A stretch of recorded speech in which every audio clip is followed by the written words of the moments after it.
ಪ್ರೀತಿಯನ್ನಿಟ್ಟು ಮಂಕುತಿಮ್ಮನ ಕಗ್ಗವನ್ನು ಆಲಿಸುತ್ತಿರುವ ಎಲ್ಲ ಕೇಳುಗರಿಗೂ ನಮಸ್ಕಾರ.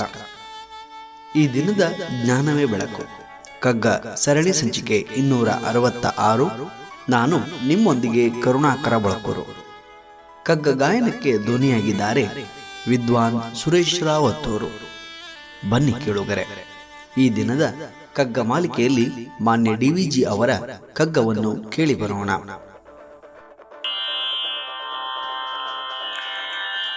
ತಗರರಡ ಬೆಳೆಸಿ ಕೊಬ್ಬಿಸಿ ಕೆಣಕಿ ಹುರಿಗೊಳಿಸಿ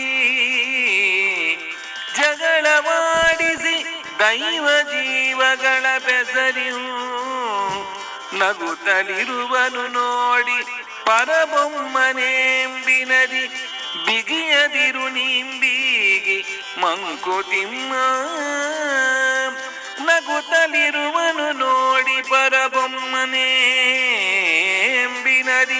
ಬಿಗಿಯದಿರು ನಿಂಬಿಗಿ ಮಂಕುತಿಮ್ಮ. ಬಂಧುಗಳೇ, ಭಗವಂತನು ಈ ಜಗತ್ತನ್ನು ಸೃಷ್ಟಿಸಿ ಜೀವಕೋಟಿಗಳ ಚಲನ ವಲನವನ್ನು ಸೂಕ್ಷ್ಮವಾಗಿ ಗಮನಿಸುತ್ತಾನೆ. ಅವುಗಳ ದುಗುಡ ಸುಖವನ್ನು ಕಂಡು ವಿನೋದವನ್ನು ಆನಂದವನ್ನು ಪಡುತ್ತಾನೆ.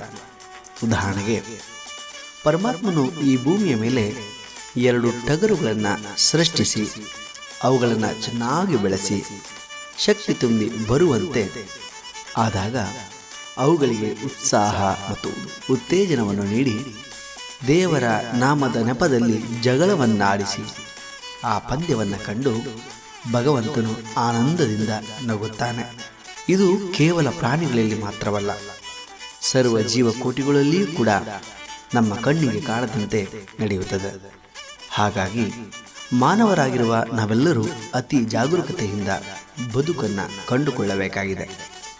ಜೀವನದ ಹಾದಿಯಲ್ಲಿ ಅಹಂಕಾರವನ್ನು ಪಡೆದೇ ಈ ಭೂಮಿಯ ಮೇಲೆ ಅಲ್ಪ ದಿನದ ಬದುಕಿನಲ್ಲಿ ಎಲ್ಲವೂ ನಶ್ವರ.